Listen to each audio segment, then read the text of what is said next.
Olá pessoal, tudo bem com vocês?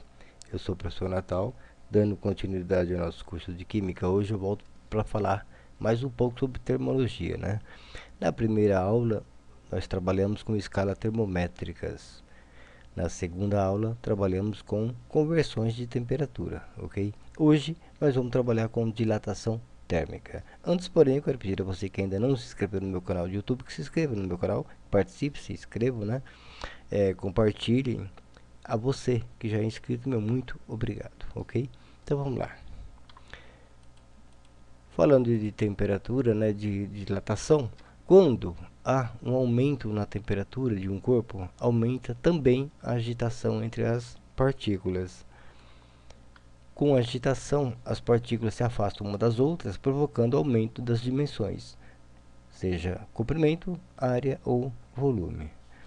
A esse aumento denominamos dilatação térmica, ok? Aqui você observa que você tem o corpo 1, então as partículas geralmente ficam sempre próximas umas das outras, né? Quando a gente aquece esse corpo, então nós temos aqui o corpo 2, então você vai observar que as partículas ficam mais afastadas umas das outras, tá? E com isso você tem aumento da dimensão, tudo bem? Se a gente resfria esse corpo, né, as partículas voltam se acomodarem, né, ficar mais próximo uma das outras, e aqui nesse caso você tem a diminuição da temperatura, também a diminuição das dimensões, tá? Nesse caso ocorre o que? Uma contração térmica. O estudo da dilatação térmica está dividido em três partes, tá? Coloquei na letra A, dilatação linear, aumento de comprimento. B, dilatação superficial, aumento de área. E a letra C, eu coloquei dilatação volumétrica, aumento de volume, tá? A forma da dilatação linear, a gente vai usar o ΔL, que é igual ao alfa vezes L1 vezes o delta θ. Lembrando que isso aqui eu vou lançar hoje somente a aula de dilatação linear. Depois eu volto para lançar a superficial e também a volumétrica, tá? Então vamos lá. Aqui eu coloquei cada item desse, o que representa cada item desse da fórmula, tá? Aqui você tem ΔL, significa variação de comprimento. Alfa significa coeficiente de dilatação linear. L1 significa o comprimento 1.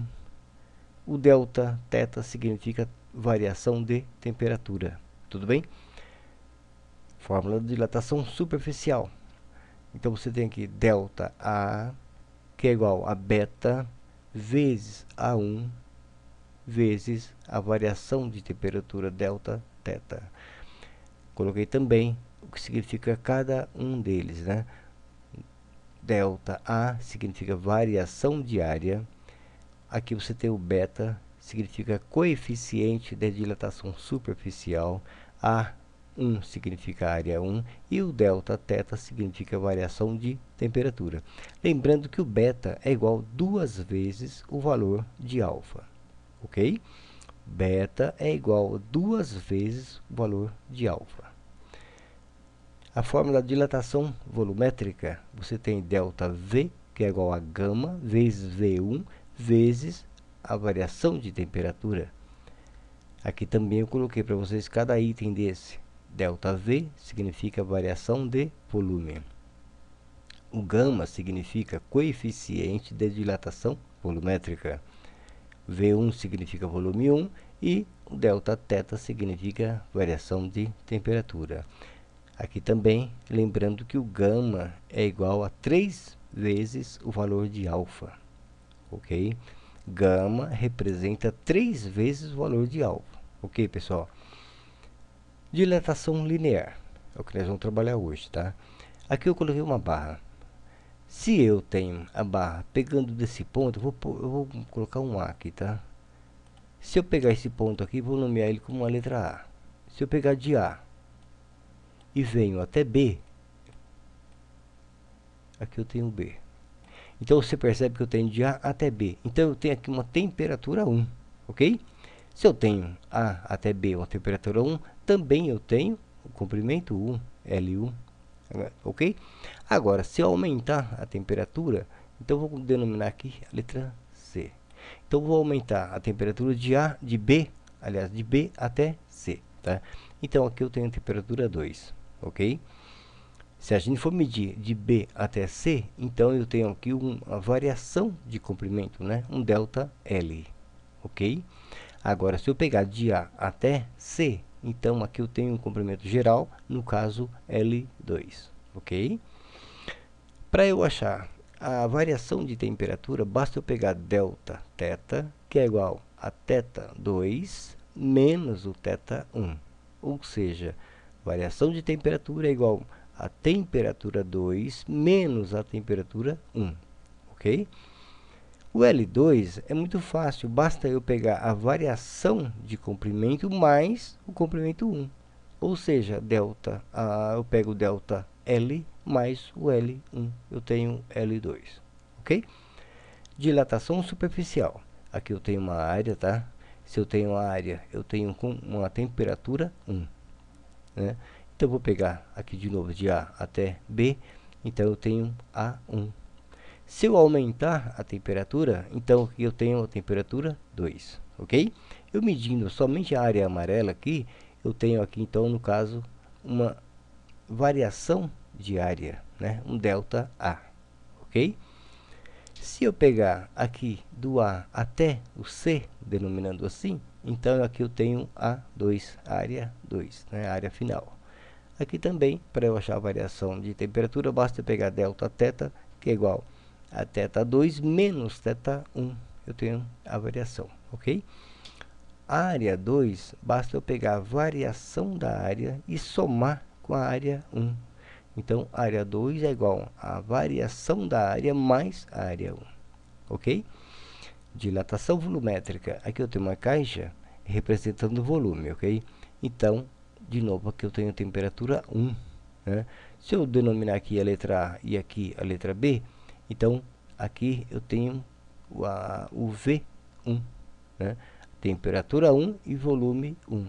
Se eu aumentar essa temperatura, pegando essa região amarela, então aqui eu tenho a temperatura 2, tá? Se eu tenho a temperatura 2, eu pegando esse espaço aqui, eu tenho uma variação de volume, delta V, ok? Agora, se eu pegar toda a dimensão, né, eu tenho volume 2, ok? Para eu achar a variação de temperatura, basta pegar delta θ, que é igual a θ2 menos θ1. Eu tenho uma variação de temperatura. Para eu achar o volume 2, basta eu pegar a variação de volume e somar com o volume 1. Tudo bem? Aqui eu tenho uma barra onde eu denominei, aqui eu tenho uma barra, né, pegando essa dimensão de A até B, eu tenho a temperatura 1. Só que aqui eu atribuí valores para ela, tá? Então, a temperatura 1, nesse caso aqui, ela mede 10 graus Celsius, ok? Aí eu tenho aqui no caso o L1, né? Vou pegando aqui do A até o B, eu tenho o L1. Atribuir a ele o que? 80 centímetros, ok? Vamos aumentar a temperatura, então aqui eu tenho temperatura 2, eu atribuí 110 graus Celsius, ok?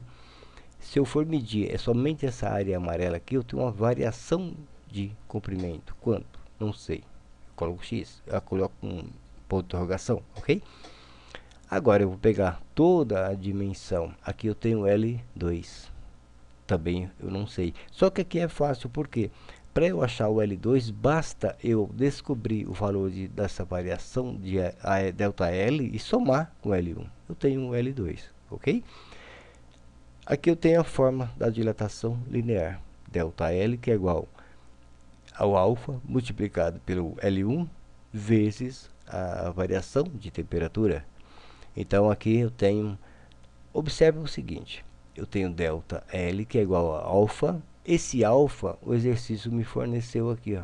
Então, esse alfa significa que ele é 22 vezes 10 a menos 6 graus Celsius, ok? Eu preciso descobrir o que? A variação de temperatura para eu montar a fórmula, ok? A variação de temperatura, nós sabemos que é a temperatura 2 menos a temperatura 1, ok? Delta θ, que é igual a temperatura 2, quem é? 110 graus Celsius, tá? Menos Esse é a temperatura 1, 10 graus Celsius, tá? Então, delta θ é igual a 100 graus Celsius. Agora basta eu montar a fórmula aqui para eu substituir, né, no lugar das letras eu colocar números, ok? Esse ΔL eu não tenho, né? Porque tenho aqui um ponto de interrogação. Agora, o alfa eu tenho, tá aqui, ó, o alfa, 22 vezes 10 a menos 6 graus Celsius, vezes o L1. O L1 eu tenho, tá aqui, ó, 80 centímetros, tá? Vou colocar ele aqui. Vezes a variação de temperatura. Nós conseguimos fazer agora aqui, ó, a variação de temperatura 100 graus Celsius, ok? Agora eu vou isolar o ΔL. Basta eu multiplicar 22 vezes 10 a menos 6 vezes 80 vezes 100. Então, toda essa multiplicação me deu 0,176, tá? Agora observa, unidades iguais eu vou cancelar, graus Celsius eu cancelo, tá? Graus Celsius também eu cancelo, sobrou centímetro, ok? Então, a variação de comprimento aqui deu 0,176 centímetros. Então, vou substituir aqui e colocar, tá? Nós achamos essa grandeza aqui. Agora, para ficar mais bonito, né? Vamos descobrir o L2? Basta eu pegar L2, que é igual a variação de comprimento, né? Mais o L1, tá? O L2, então, é igual. Quem é a variação de comprimento? 0,176 centímetros, tá? Vamos colocar aqui mais. Quem é L1? 80 centímetros, tá? Então, o L2, ele é igual a, somando tudo aqui, me deu 80,176 centímetros. Aí eu posso colocar ele aqui, ó. Tudo bem? Pessoal, muito obrigado a todos, tá? Até a próxima. Fiquem em paz. Participem, compartilhem, tá? Sejam todos felizes.